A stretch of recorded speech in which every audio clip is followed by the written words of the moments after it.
Welcome. If you're a woman who has a sense that there's more out there for you, you're in the right place. I'm Whitney Baker, host of the Electric Ideas podcast. Somewhere along the line of work and kids, life carried on, but I lost track of my truth. I'm on a reflective journey, and that's what this podcast is all about. Each week, I interview a woman who is lighting her own path and offering others hope. Before our conversation ends, we'll share a reflective question for you to explore. Sometimes all we need is a jolt, a fresh idea, an aha moment that connects us to a sense of possibility. This, my friends, is what I call an electric idea. Welcome back to Electric Ideas. I'm your host, Whitney Baker. Today, I am so excited to welcome Shannon Kaiser to the show. Shannon is a world-renowned spiritual and self-love teacher, speaker, and acclaimed empowerment coach. She's also the best-selling author of 6 books on the psychology of happiness and fulfillment. One thing I love about Shannon is that her teachings bridge the gap between ancient practices and spirituality with modern practical wisdom. Shannon's been named among the top 100 women to watch in wellness by Mind Body Green. She's also been called your go-to happiness booster by Health Magazine, and acclaimed as one of the freshest voices in mental health and wellness by Chicken Soup for the Woman's Soul. Today, we are anchoring our conversation to Shannon's newest book, and I actually had the fun opportunity to connect with her the day after her book launched.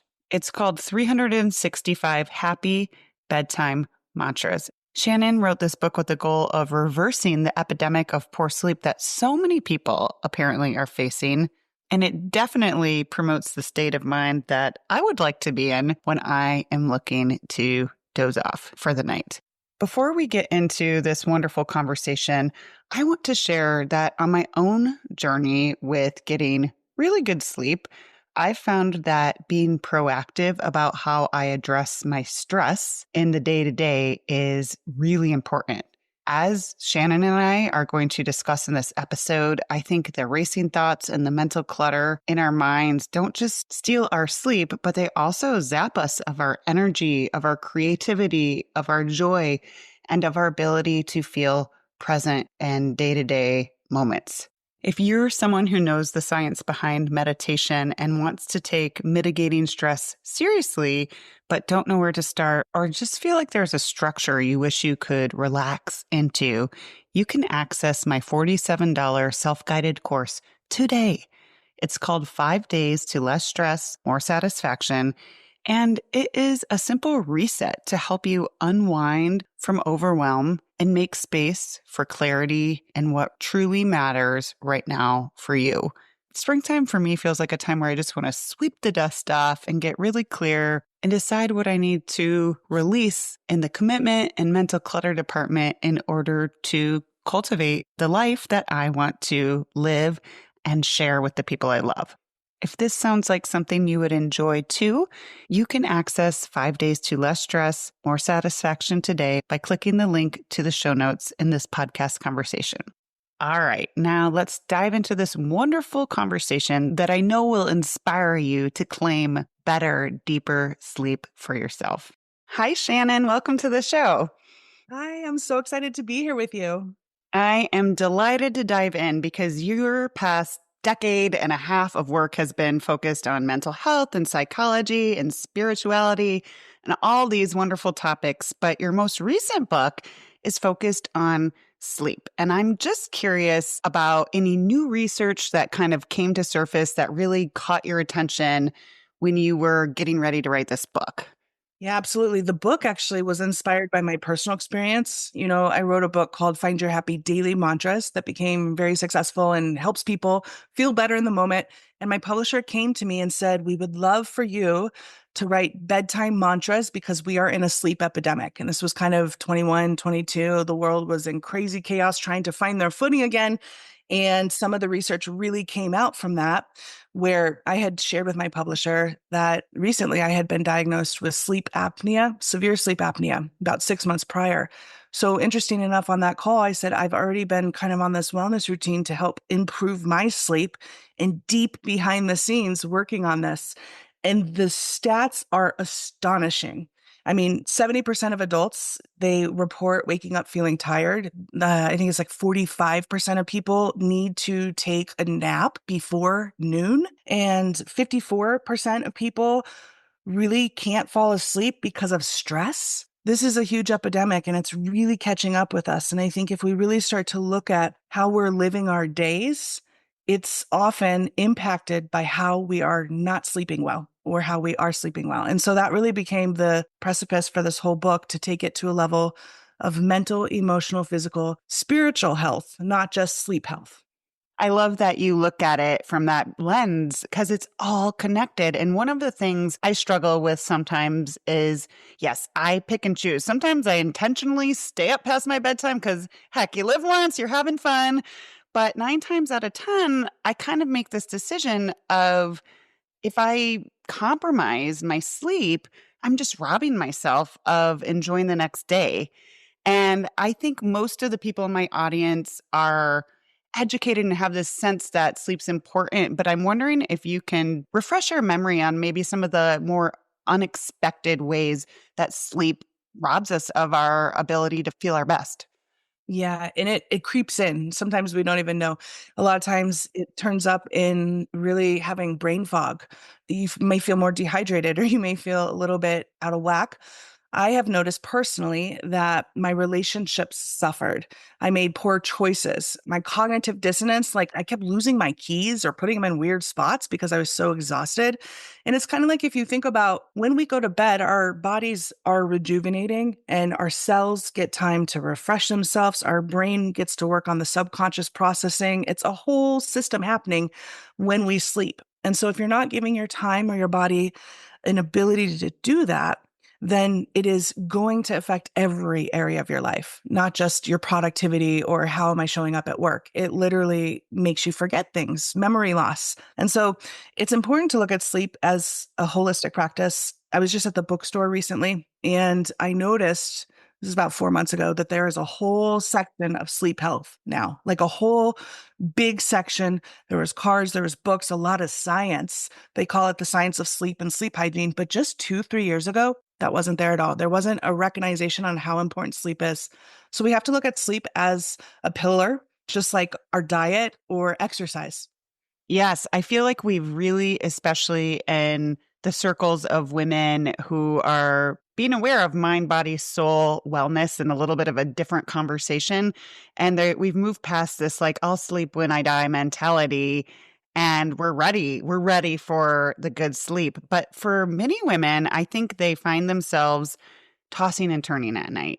Like they can't turn off the to-do list, they're restless, the pressures of day. We also live in this like very bombarded times with technology. And a lot of my clients, I would guess, face that challenge.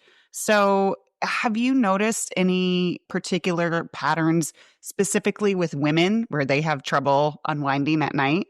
Yeah, we put a lot of pressure on ourselves and we feel like we need to, show up and be there and do better. But then sometimes we're not giving ourselves that same self love and self care back.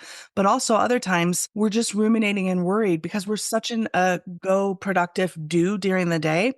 And it's different than that hustle culture. We're moving away from that, as you've talked about. But I think what it really is about, we still are shifting into away from doing. And so when you get into bed at night, that your body's like, oh, rest. I can take a moment and relax. And that's when your brain starts to function into the rumination, the stress, the worries, the insecurities that perhaps haven't been addressed during the day because we're over functioning in other areas. So there are different things and different ways we can improve this, but I think we have to recognize it first and address that this is a problem. I didn't know. I started to feel really depressed, and I didn't know why I was feeling depressed. And then I did blood work and my hormones were all out of balance. My cortisol was through the roof, which is the stress hormone. And it wasn't until I started working with a holistic doctor and they recognized that we should do a sleep study with you. And when I did, I wasn't sleeping at night. I would wake up, sleep apnea is where you literally can't breathe at night. And I had severe sleep apnea. So in that process, I wasn't breathing. So my whole body wasn't able to get oxygen. So in the day, it's like a fight or flight situation. So the same thing happens whether you have sleep apnea or not. Your brain is fight or flight mode. So there is a lot of psychology and a lot of mental health involved in it. And I think when we can give ourselves practices to let ourselves know that it's time for rest and we are safe, then everything can change. Yeah, it is so complex. I'm so glad that you talked to a holistic doctor who took all your concerns seriously. I Exactly. mean, that's a major thing for women. I think that some women just get to a certain age and they're like, "Oh, I guess I just sleep like crap now." And I think this is a really inspiring message to like keep peeling back the onion, and advocate for yourself. It's so important. That's the biggest thing I learned on my health journey because I really did feel gaslit by the medical community up until that point. I've been a plus size person my whole life, and they were just like, oh, if you just lose weight, you'll feel better and it'll change everything. And I knew that wasn't the issue. And I have been able to fix my blood work, reverse my depression. The sleep apnea sleep score has gone down into the healthy zone and I'm still the same weight. And so I think what we have to look at is every body is made different. And so you can't cookie cutter it. And sometimes doctors do that. They see you come in. And so we have to find someone who is in our corner. But if we're not in our corner, then that's not going to happen. So it did have to, the shift for me was starting to show up for me and saying, I am going to show up for me. And that meant finding a new doctor for me. And it led to the most beautiful health journey. And then it led to writing a whole book about it. That's wonderful. Well, I want to get into some of the solutions you provide. I know that just as you said, everybody's journey is different.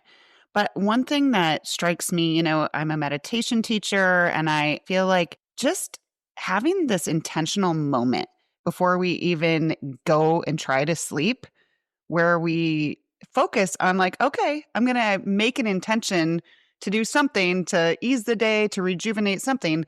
That seems like a pretty seismic shift, even though it's small. So tell us about that.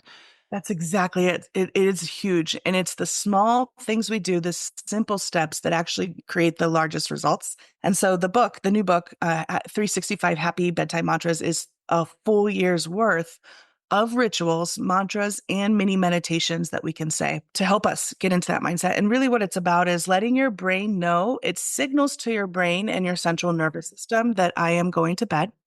And there's a routine. When you have a routine, your body can consciously recognize that, again, it comes back to safety. There's a lot out in the world with the news cycle, with stress at work, with, arguments with neighbors and relationships that it's almost like we're bombarded too much. And so you have to create a safe bubble. So this process of creating self-love mini moments, if you will, I call them me matter moments. It's saying, I love myself, I'm worth it, and I am safe to show up for me. But also, I know how important my rest is. And I think we can all do this by allowing ourselves to go to bed.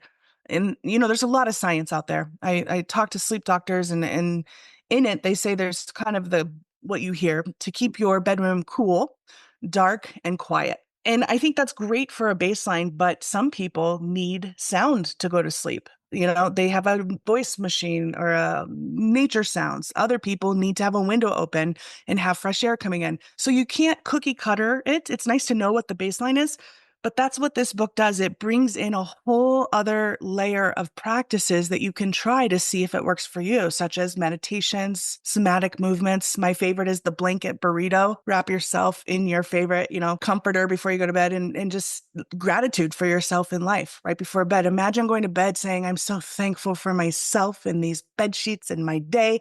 You wake up happier.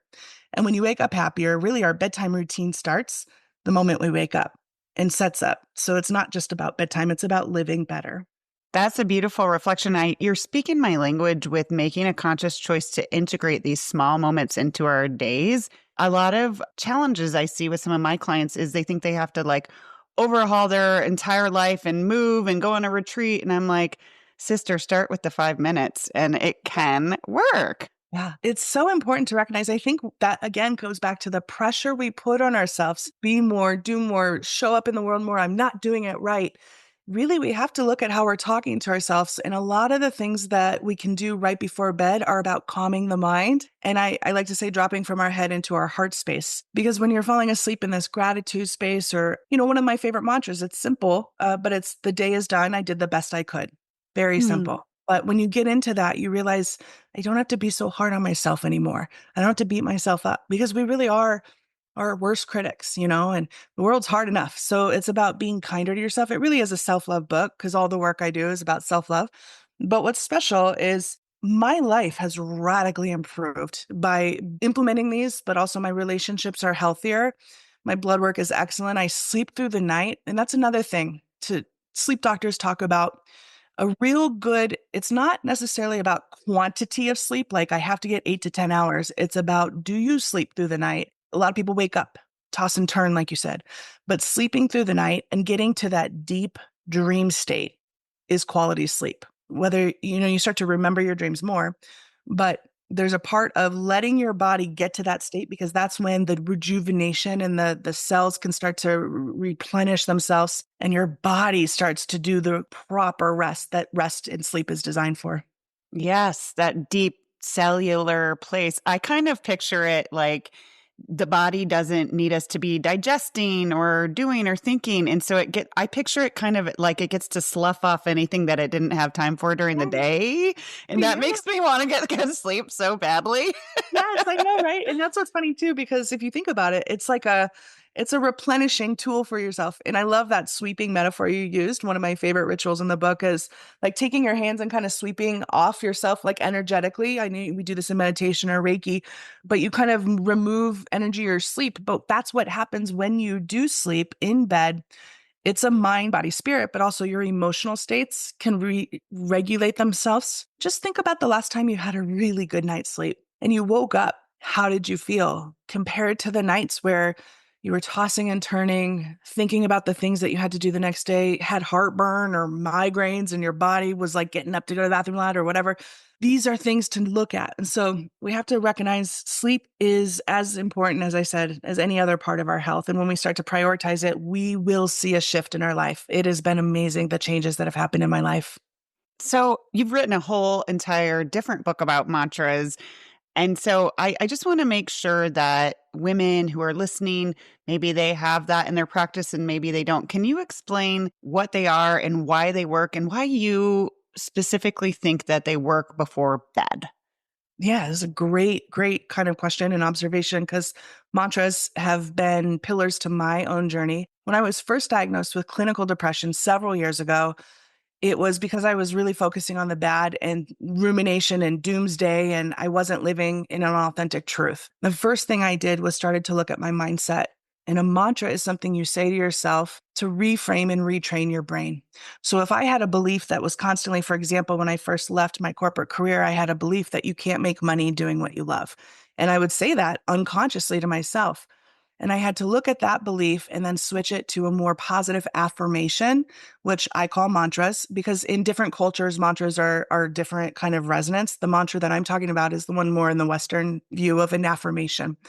And instead, I said, I make a fabulous living doing what I love. And that turned into, I got a book deal. I started to change into this whole career of being a speaker and writer. And so we use the power of thought and word together to create a new reality that is grounded in truth. That's really what affirmations are. It's not forcing yourself to believe something. So when it comes to bedtime, having a thought that you put into your mind, something as I choose to be free of drama. That's in my book, something simple as that. Another one is all my relationships are reciprocal and healthy. And the way I've structured my book, because it's not just about sleep. The mantras aren't just, I choose to sleep well tonight. That's wonderful. But there are other books on that.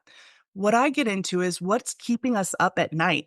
Well, it's the drama in my life. It's the health issues that I might be going through. I'm aging, and maybe I am worrying about things that I can't control. My anxiety is through the roof. So my book is really structured in a process to help us with that. So you tap into one night of I'm free of drama.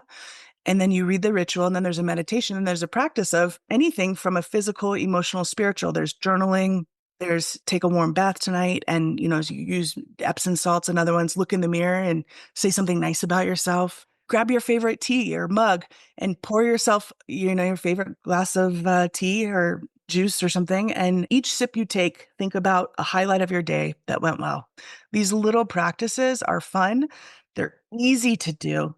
And they're also ways to shift us into more balance, harmony, which gives us a place to go to rest much easier. Yes. And what's really coming up for me as you're talking is I feel like, as you know, with work, I happen to be someone who has children. The bookends of my day are when I have the most control. So that's why I choose to get up before my kids and have that moment. But this also, I think a lot of women are probably trying to do that one more thing before bed, Hmm. crashing, like feeling like, "Ugh, okay, I'm going to bed." And then they have sweaty, weird sleep and bad dreams and anxiety dreams and are up. And then they like start the next day. Yeah. And I feel like this is such a self love. Like this 5 minute self love. Like I explored and like listened to some of your practices. And it's just this moment to really, really consciously shift your energy before Yes. you go to sleep. So I want to make sure we talk about the dreams though, because that is a whole, like the last part of your book and the mantras is focused on that. So it's almost like moving beyond not only, okay, first, like, let's calm the nervous system, let's have our self love moment, let's actually ease into that sleep. But then it's like, whoa, let's use sleep as this tool. Yes, exactly.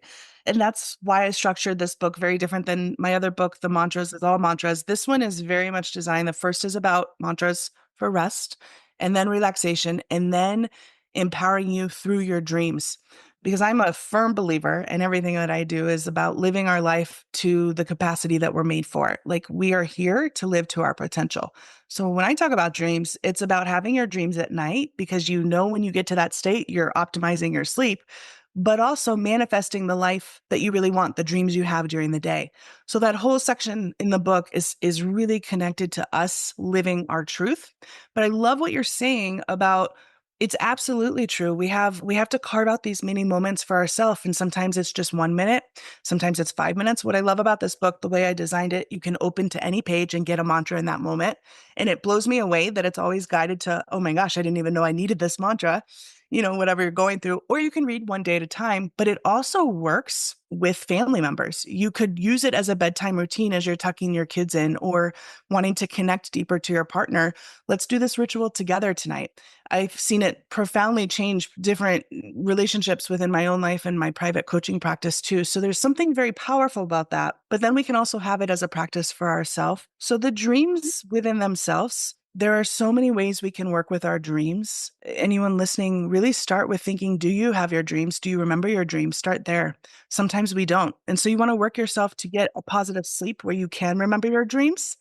And then we can actually work with our dream state. I started doing this a lot when I was writing the book. And I remember talking to a friend and I was telling her about, as I was writing the book, I was having a little bit of writer's block. I was living in Mexico at the time. There was a lot going on. And she's like, well, it's a book about sleep. Why don't you write it at night before you go to bed? And I was like, oh my gosh, that changes everything. So I reframed and the book just wrote itself because I was living it. And one of the biggest takeaways from my experience was asking myself before I go to bed. You can say this to your higher self, say a prayer, you can write in your journal a little intention or just say dream state. I'd like to, and if you're maybe struggling with a yes or no, or you're looking for clarity on something, please give me guidance in my dreams tonight. That's it. That's all you have to say. The amount of information I would get, I'd have a dream about a specific person that would solve a problem, and all of a sudden I forgive them, or I would know which direction to go. I'd wake up in the morning. So we can get to a level where we're allowing ourselves to work with our subconscious. And it's such a beautiful journey because these tools are available to us in our mind already and in our sleep state. This is where my like cheesy flag, I don't care, let it fly. Cause it's like, this makes going to sleep sound so fun. It's like, oh, what are we going to dream about? You know? Exactly. It's so great now. My mom and I call us. We're like, what was your dream last night? And we like talk and share. And it's just so fun because once you start, it's a tool. It's Right. just like going to the gym. At first, you might have weak muscles and you're really sore. It's like going to sleep. You're like, I don't remember my dreams. But the more you consciously practice it and focus intent, you're able to really shift this tool and use it as a tool in your own self care and self awareness toolkit, really in your own practice. And it's fun. Yeah. And I just want to reflect back your point because as I was exploring some of the different nights. This is not a book where you're going to sit down. I mean, you could, but you're not going to sit and read it, straight through. And I like that you can use it almost in a fun way. Like, what page am I going to turn to tonight? And it might just, I'm like that. I'm like, ooh, this is fun. What's the universe going to deliver? But you could do it, straight through as almost like a self-guided program just to explore how it impacts your sleep. But there were several of the practices that I was looking at in preparation for connecting that I thought of my daughters. My daughters are in junior high. If anybody listening has kids that age, it all comes out at night. And that's right when you're like, oh my God, no, okay, well, we're doing this before bed, and the tests or the boys or whatever. I could really see using this tool just to pattern interrupt. That's another way I like to think about it. Like, okay, let's put that on the shelf. That's what I like to say to my kids sometimes, like, put that on the shelf. Yeah. Let's shift the energy and try to like relax because it's not human nature always. And that's the key, what you said. It's about relaxing.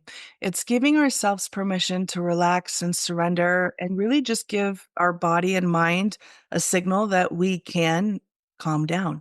And that's really why it's so beautiful to have a practice that you show up for. And you can, yeah, like you said, pattern interrupt. And I think it really helps us bond more. And it becomes this practice, like you said, even my dad, he's not into self-help at all or spirituality or like he doesn't really read books, but this one is on his nightstand. He's like, it's so great. You can open it up and just read one page. And my mom, of course, they do the rituals. The point with that is even if you feel like this isn't for someone or for you, it's about science and spirituality and your mental health. Like it's for everyone who wants to feel better. And we are living in such a world that is full of toxicity and negativity and drama that what it is the opposite of that. It's giving you a quick tool to say, I am tuning out there and showing up for what's really important, which is what's in here when I'm pointing to my chest here and my heart. So it's like, Hmm. I'm showing up for me and my family matters and I care about their mental well-being and we all want to sleep better so we can be healthier and our bodies can function better and we can live longer together, happier and stress-free. It's really the process. What do you have to tell us about women's self-worth and their ability to feel worthy of sleep or this self-love in general that you so eloquently talk about in so many ways? Yeah, I think that was my journey as well. I was putting everyone else first. I'm a recovered people pleaser and overgiver. And I didn't know that I was showing up for everyone at the sacrifice of self and I had no boundaries. And when I started implementing these one at a time, I started to feel better and realize the power of self-love on a whole new level because I wrote a book called The Self-Love Experiment and it was 7 years ago, 8 years ago that it came out and it did really well. But I realized since then, there's a whole nother layer. We can love ourselves and show up for ourselves and be compassionate to ourselves. But self-love is really about self-respect and self-worth.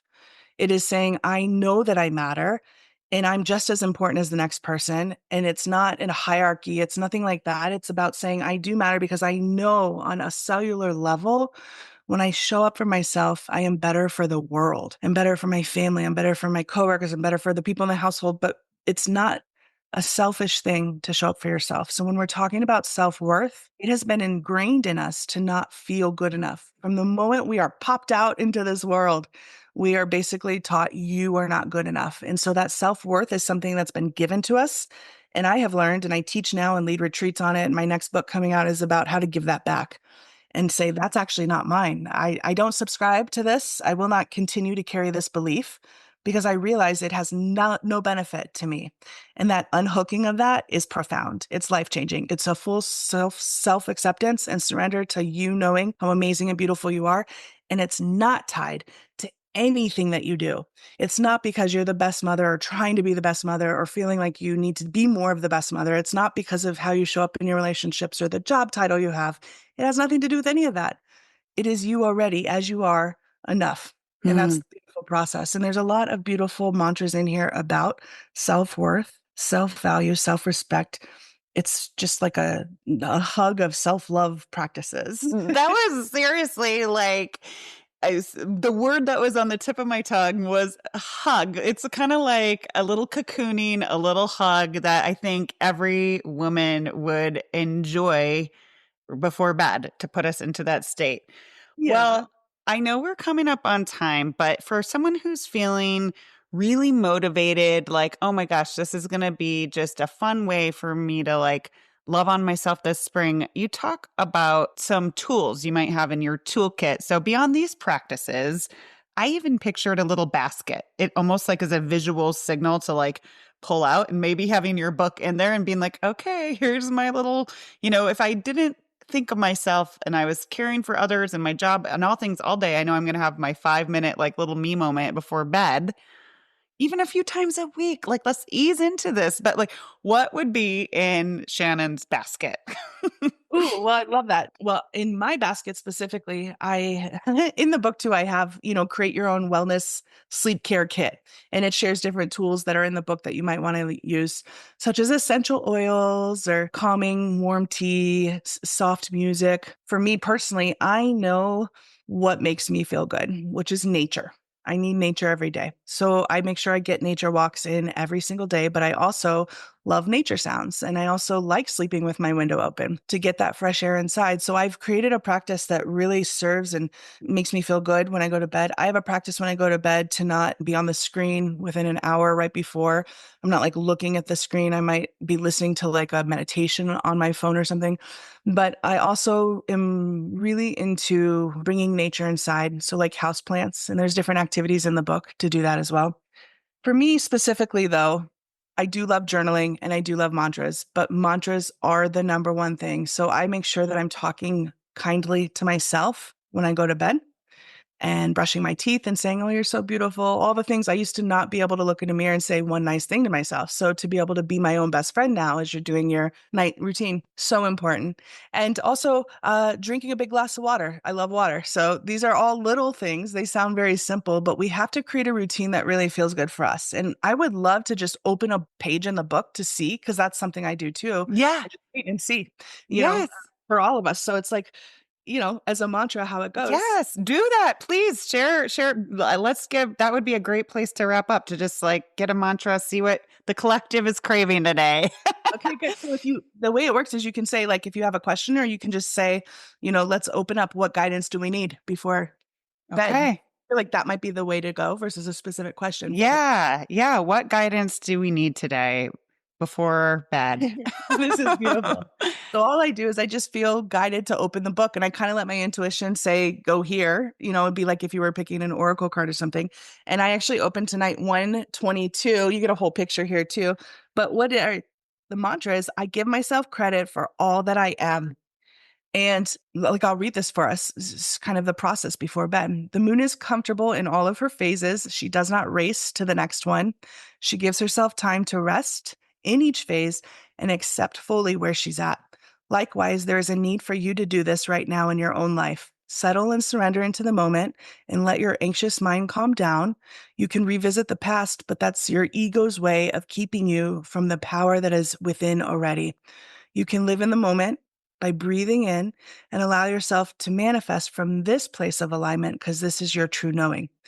And there's a little meditation. So you can close your eyes, put your hand on your chest if you want, or just like take in the words. I am illuminated with love and the freedom to be me. I live in the present and rest deep in my being as I allow myself to be who I truly am. And your relaxation ritual for tonight is to use the bright moon's energy. Consider going outside before bed if you can see the moon, or go to your window, or you can simply use your mind's eye to picture the moonlight and illuminate any shadow beliefs or worries that have kept you stuck or overwhelmed before bed. Then hand them over to the moon and say, "Thank you for taking this. With love, you go to rest in peace." Simple. Ah, I love it. I Now we go mean, take a nap. yeah, I know. And good night. No, that I'm so glad that you shared because first of all, it shows how simple and accessible, like anybody can do that. But also it just really underscores that energy. Like even just listening to that, I feel like my shoulders dropped a little bit. That's the type of energy we want to go into our sleep with. So Absolutely. oh, thank you so much for sharing that. We've covered a lot of territory. I just wanted to make sure if in this whole area of sleep, you've written an entire book. Is there anything else on your mind specific to women that you wanted to share that I didn't have a chance to ask you about? Well, I think we did cover a lot. And one of the things that keeps us up the most is that kind of fear and the worry. And when we can start to address that, the outside habits, we're talking about habits, that's wonderful. But if we're still overthinking or chronically beating ourselves up with shame and blame, then it's kind of a futile effort. And so I think what we really want to do is look at it as a holistic practice and recognize you are always right where you need to be. There is no wrong. You're doing a great job. In fact, you're doing a fantastic job. And we have to start advocating for ourselves a lot more. And it's little things like this, showing up for yourself. Beautiful. I always end my episodes with an opportunity for reflection. So, in this area of self love and self worth and intentionally cultivating sleep because we know it's going to help us thrive, what's one question women could be asking themselves more? How can I show up for myself more today with love and grace? That's a good one we can always ask. But another thing is, what do I need right now that I'm not currently getting? And how can I give that to myself? I love the empowerment of that. Amazing. Shannon, I know that people are going to want to get this book right away and find you and support you and follow you. So, where can we learn more and buy the book? Yeah, so the book, 365 Happy Bedtime Mantras, and it has a card deck as well that is sold separately, are available at bookstores or online, Amazon, Barnes& and Noble. And you can find me on social media at Shannon Kaiser Writes. That's Writes. And I'm always sharing positive, uplifting information there. And then, of course, my website, playwiththeworld.com. Wonderful. Thank you so much for sharing with us today, Shannon. This has been great. Thank you. I'm so glad you joined me today. If you're looking for more, feel free to connect with me on Instagram at @WhitneyWoman. And if you enjoyed the show, I invite you to support me by leaving a review or sharing it with a friend. Hope you have an inspired day.